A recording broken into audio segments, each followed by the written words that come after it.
Merci déjà au professeur Guevara d'avoir organisé cette table ronde. Et donc l'objet de cette présentation, c'est de se focaliser sur les différents tests audiométriques dont nous disposons pour tester quelques troubles auditifs particuliers. Et le but, c'est de voir un petit peu tout ce qui va être outil plutôt à visée diagnostique versus évaluation de l'appareillage auditif.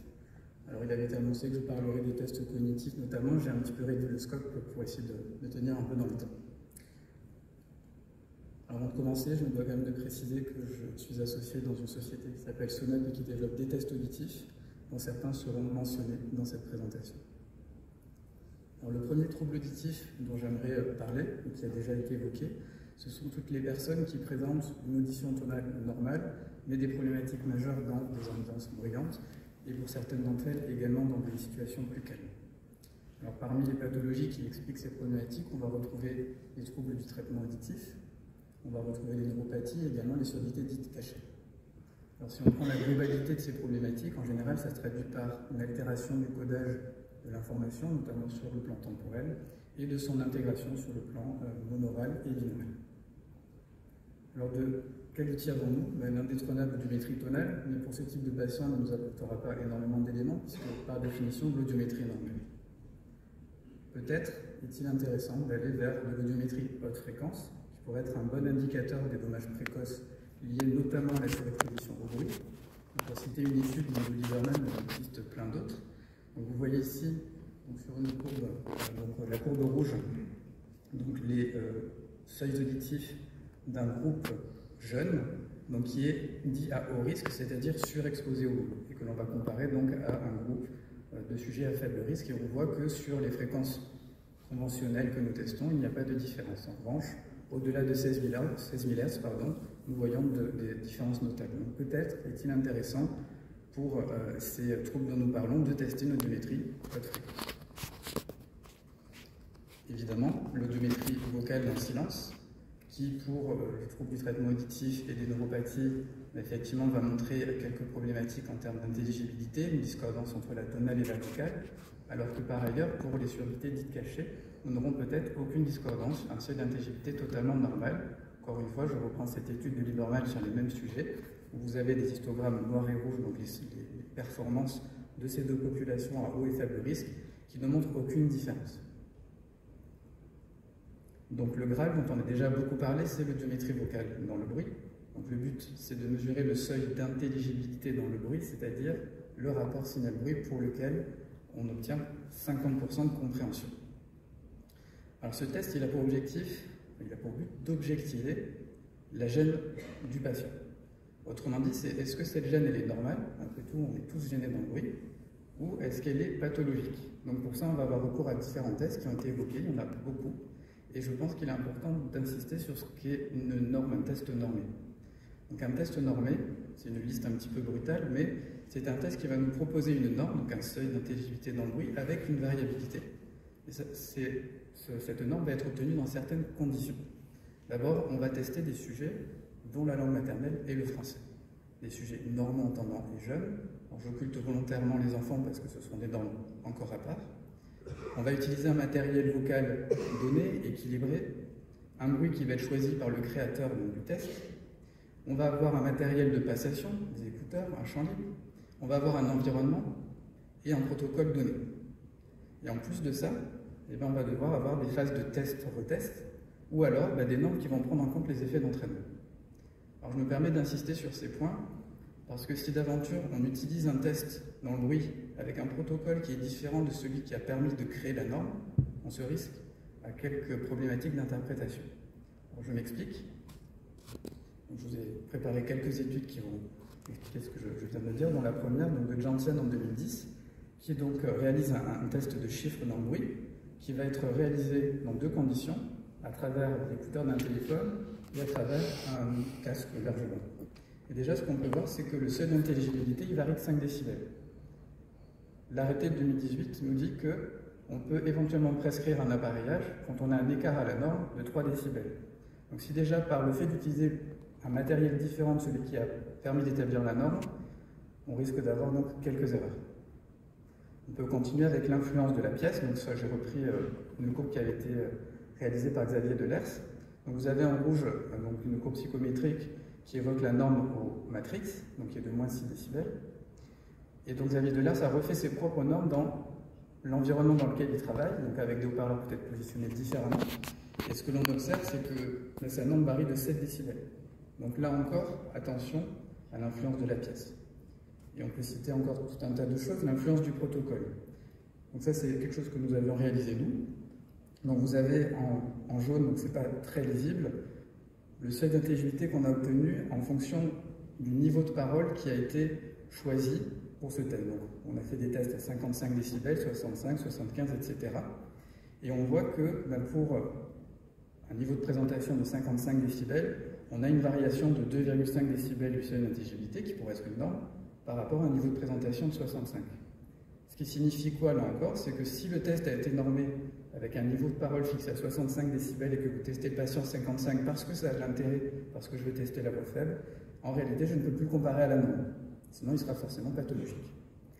On peut continuer aussi avec l'influence du bruit. Donc l'objet de cette étude en 2012 n'était pas celui que je vais vous décrire, mais ça me permet quand même d'en parler.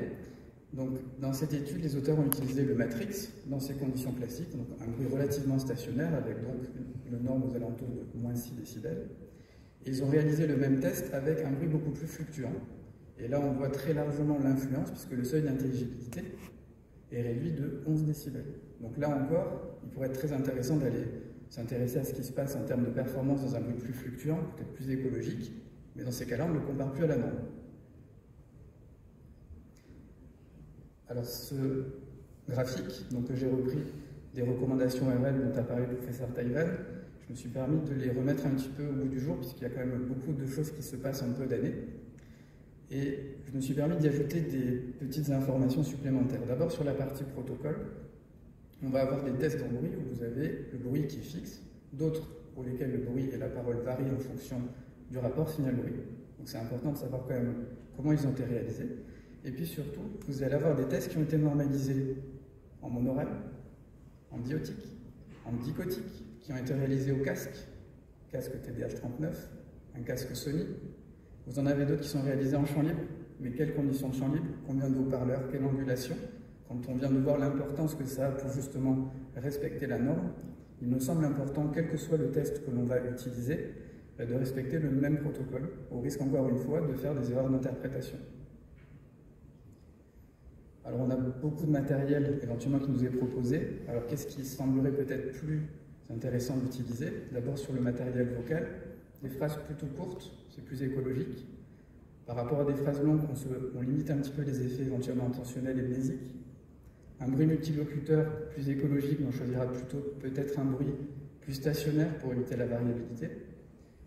En termes d'outils d'émission, casque ou champ libre, le casque semblerait quand même un petit peu plus facile à mettre en place, moins de contraintes liées à la calibration du matériel, le nombre de haut-parleurs, d'angulation, etc.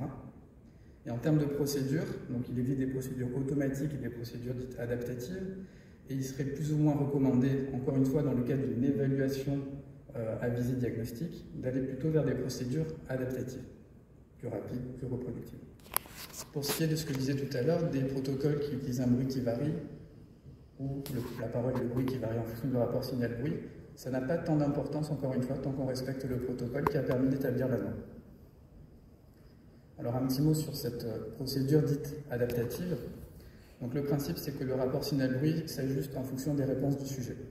Sur le graphe que vous voyez, lorsque le sujet répond correctement, le rapport signal-bruit diminue. Et lorsqu'il fait des erreurs, soit des phrases ou des mots, le rapport signal-bruit augmente. Et au bout d'un certain nombre d'itérations, vous avez une stabilisation des seuils qui nous permettent donc de déterminer le seuil d'intelligibilité dans le bruit et de le comparer à la norme, plus ou moins 3 décibels, et de déterminer donc la perte éventuelle de rapport signal-bruit. À ce jour, les tests adaptatifs au casque normé sont, j'en ai peut-être oublié, mais le Sonoise, le Framatrix, sa version simplifiée, le Phrasimat, le IN 5 minutes, que le professeur Taïwan doit bien connaître, les Digit in Noise et le FISC. Pour aller un petit peu plus loin dans l'exploration de la fonction binaurale, ça a été également cité, on peut utiliser des tests dichotiques. Donc l'objectif de ce test, le principe de ce test, c'est d'émettre dans chaque oreille simultanément un mot différent, des chiffres, des mots qui ont des structures très différentes, mais le but c'est d'évaluer la latéralisation cérébrale, donc aussi préférence hémisphérique, mais aussi des effets d'attention sélective ou mémoire de travail lorsque par exemple on va demander au sujet de me répéter ce qu'il entend que sur une oreille par exemple. Donc il existe pas mal de tests dichotiques. Je ne me suis pas trop aventuré à chercher des normes parce que j'en ai pas nécessairement trouvé, puisqu'encore une fois, dans un but diagnostic, il faut pouvoir comparer quelque chose. Donc je pense que ça reste un test intéressant, mais je n'ai pas, à ma connaissance, trouvé de normes évidentes. La localisation sonore, alors je n'aurais pas tendance à la systématiser, mais si c'est une gêne exprimée par le patient, pourquoi pas la tester. Ça demande quand même un petit peu de matériel dans les procédures classiques avec 7 haut-parleurs. Donc elles peuvent être réalisées, mais là aussi, qu'est-ce qu'on utilise? Quel protocole? Quel type de stimulus? Des sons aigus, des sons graves, des mots? Donc là, je vous invite à lire, vous aurez à la fin de ma présentation toute la biblio que j'ai utilisée. Donc l'article de Risoun en 2020, où justement ils ont fait un travail très intéressant sur cet aspect de localisation. Alors comme on veut aller encore plus loin, on peut aussi explorer le démasquage auditif. Alors juste pour bien définir ce que c'est, dans la situation que vous avez à l'écran, vous avez donc une personne qui reçoit un son émis face à lui, un son en l'occurrence composé de bruit et de paroles, que j'ai retranscrit donc sur une représentation temporelle. Donc on peut voir que dans cette condition-là, le seul moyen que nous avons pour comprendre la parole, c'est déjà de l'entendre, c'est-à-dire dans les moments où la parole émerge du bruit. Pardon. Autrement dit, lorsque le rapport signal-bruit est positif. On appelle cette condition une condition colocalisée. Heureusement pour nous, au quotidien, eh bien, les sources sont souvent spatialisées. Dans l'exemple, la parole arrive du côté droit, ce qui va se traduire par donc une parole plus forte du côté droit que du côté gauche, et donc qui va favoriser le rapport signal-bruit de ce côté-là, et à l'inverse le défavoriser de l'autre côté. Donc finalement, qui renforce ce qu'on a dit avant, c'est-à-dire l'émergence de la parole, et par l'effet d'onde de la tête et ses caractéristiques, ça touchera essentiellement les fréquences aiguës. Le deuxième indice qui est extrêmement puissant pour permettre l'émergence de la parole, c'est le démasquage binaural, c'est-à-dire le fait que la parole va arriver d'abord du côté droit avant d'arriver du côté gauche. Donc une information temporelle, encore une fois extrêmement forte dès lors qu'on a un codage temporel de qualité. Et là encore, il agira essentiellement au-dessous de 1500 Hz. Alors pour tester le démasquage auditif dans sa globalité, on a le test des Virches qui date un petit peu mais qui est très intéressant, qui consiste à mesurer le seuil d'intelligibilité dans le bruit dans la condition colocalisée, bruit et parole de face, et que l'on va comparer avec un seuil d'intelligibilité avec la parole et le bruit spatialisés dans un sens ou dans l'autre. Donc là aussi, on est dans un but de diagnostic. Théoriquement, on est censé le comparer à quelque chose pour savoir si c'est pathologique. On souffre peut-être là encore d'un problème de norme. Quoi qu'il en soit, pour information, le démasquage dans ces conditions peut varier de 4 à 15 décibels en fonction du type de stimulus et de protocole. On peut également tester une sous-composante de ce démasquage auditif qui est le démasquage binaural. Alors pour ce faire, on va mesurer le seuil d'intelligibilité dans une condition dite diotique, c'est-à-dire qu'on envoie dans les deux oreilles la parole et le bruit. Dans une seconde condition, on va modifier la parole d'un côté en lui apportant une information temporelle différente. En l'occurrence ici, nous l'avons déphasée d'une valeur de pi, qui se traduit temporellement par une symétrie sur l'axe des abscisses. Et le fait d'ajouter cette information temporelle nous permet normalement, si nous avons une bonne audition et un bon codage temporel, eh bien, d'améliorer notre perception de la parole dans le bruit, ce qui se traduit par la courbe verte, un seuil d'intelligibilité qui diminue. Et donc le démasquage binaural, c'est la différence entre ces deux courbes. Et donc si on veut l'évaluer, il y a un test normé au casque sur une version adaptative qui s'appelle le Sonoise dans sa version EVO. Alors là, on vient de voir donc, comment tester donc, ces patients. Quelles solutions thérapeutiques avons-nous? Éventuellement l'appareillage auditif qui a été décrit là encore par le professeur Taïwan. Donc les aides auditives plus éventuellement des accessoires type micro qui permettent d'améliorer essentiellement le rapport signal-bruit grâce aux algorithmes et à la directivité et donc la compréhension. Alors ce qui est plutôt bien pour nous, audioprothésistes, mais également pour les médecins lors de l'évaluation prothétique, c'est que jusque-là, je vous ai parlé beaucoup des normes qu'il était important de bien les prendre en considération. En revanche, pour faire l'évaluation prothétique, on n'est pas trop embêté par les normes puisque le sujet est son propre contrôle. Il faut presque imaginer avoir son propre test et comparer simplement avec et sans appareil. Alors on va reprendre un petit peu les mêmes tests, mais qu'est-ce qu'on peut faire? Évaluer un gain prothétique tonal. Alors pour ce type de patient qui, je le rappelle, ont une audition tonale normale, bon, on ne va pas vraiment chercher une amélioration de l'audibilité, on va peut-être chercher à voir si on ne l'a pas dégradé éventuellement. C'est un peu la même chose pour le gain prothétique vocal. On a des patients pour les surdités cachées par exemple qui n'ont pas de problématique au départ, il faut quand même qu'on vérifie qu'on n'est pas dégradé. Et au contraire, pour d'autres types de pathologies, voir si on a réussi à l'améliorer quelque peu. Donc pour cela, on a aussi beaucoup de matériel. On va utiliser en général des listes de logatomes jusqu'à des listes de phrases. Pour nous, audioprothésistes, j'aurais tendance plutôt à utiliser des logatomes, des mots monosyllabiques pour essayer d'écarter au maximum la suppléance mentale et étudier finalement la compréhension plutôt sur le versant analytique. Ce qui ne nous empêche pas d'aller regarder ce qui se passe quand on y ajoute un peu plus de sémantique. Le gain prothétique vocal non bruit, bon, qui consiste à mesurer le seuil d'intelligibilité avec et sans le système de correction auditif. Là encore, en général, on utilise à peu près tous les mêmes protocoles, une parole située face au patient et un bruit réparti sur tous les haut-parleurs. Comme je disais tout à l'heure, on pourrait imaginer avoir chacun son propre test qu'on préfère, mais il me semble quand même important de conserver des tests qui sont relativement équilibrés en difficulté d'une liste à l'autre ou d'une session à l'autre et reproductibles. Donc parmi ces tests, on a beaucoup là encore le Framatrix, le Frasémat, le Sonage, le INT, la VRB, le MBA2 qui peut être utilisé notamment pour les patients implantés. On peut aussi voir ce qui se passe sur le démasquage auditif, donc toujours cette procédure de Hirsch. On va comparer donc ces deux conditions avec et sans appareil. Pour la localisation, encore une fois, si tant est que ce soit utile et que le patient soit gêné à ce niveau-là, on peut également l'évaluer pour voir si on l'a amélioré, détérioré ou préservé.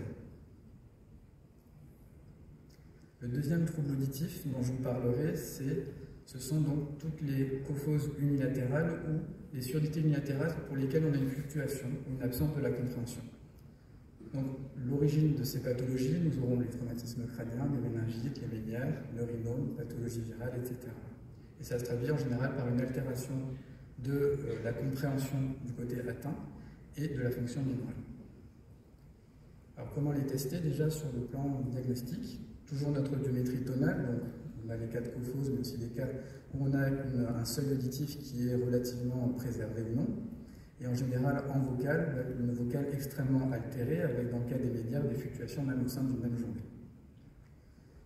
On va pouvoir évidemment faire une audiométrie vocale en bruit, mais cette fois-ci, on essaiera donc de la faire sur chaque oreille, là aussi avec un test normé, avec un protocole respecté. On peut également évaluer le démasquage binaural, comme on l'a dit tout à l'heure, c'est la comparaison d'un seuil d'intelligibilité obtenu en conditions diotiques. Finalement, on aura le seuil de la meilleure oreille, mais ça ne nous donne pas beaucoup plus d'informations.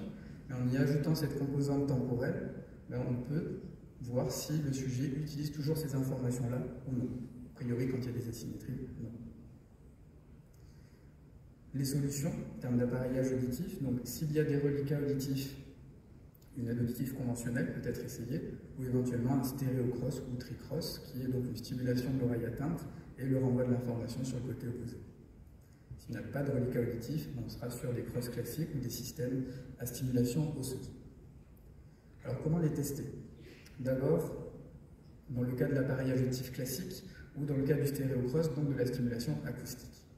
On va pouvoir donc se mettre dans un contexte où on va placer en général un haut-parleur qui est du côté de l'oreille atteinte et du côté non atteint, on va avoir recours à un masquage passif et éventuellement actif pour pouvoir réellement mesurer l'amélioration des seuils d'audition, de confort ou d'inconfort, du côté atteint. Pour le gain prothétique vocal, c'est la même chose, on va comparer donc avec et sans l'aide auditive. Alors, ça peut paraître bête, mais attention pour le stéréocross de bien penser à éteindre le cross au moment de cette procédure, puisqu'on ne veut tester que la partie acoustique. Maintenant, si on veut tester l'élément cross, donc vraiment le renvoi d'informations, donc la configuration de test est relativement similaire, un haut-parleur sur le côté atteint et un casque sur le côté sain. Pour ce casque-là, on aura recours uniquement à un masquage passif, puisque si je m'amuse à mettre un bruit blanc ou quoi que ce soit d'autre, vu que c'est cette aide auditive-là qui va renvoyer le son, on ferait une erreur. Donc un masquage passif renforcé, éventuellement avec une empreinte, un casque extrêmement atténuateur. Et la première chose qu'on va faire, donc, c'est établir un seuil référent, c'est-à-dire j'éteins mon cross, j'ai mon masque passif et je mesure mon seuil auditif. Si mon masquage est suffisant, et bien là j'allume le cross et je peux voir un petit peu ce qui passe de l'autre côté sur le plan tonal et vocal. Là aussi, comme tout à l'heure, mais c'est l'inverse, si on est sur un stéréo cross, bien pensé à éteindre la partie acoustique. Ce qu'on vient de voir n'est pas très écologique puisque le patient n'a pas de casque au quotidien, donc pour voir un petit peu ce que donne cet appareillage dans sa globalité, on peut aussi avoir recours aux procédures de LIRCH, de démasquage auditif, où encore une fois, on va comparer deux conditions, une condition colocalisée et une condition spatialisée où la parole est mise du côté déficitaire.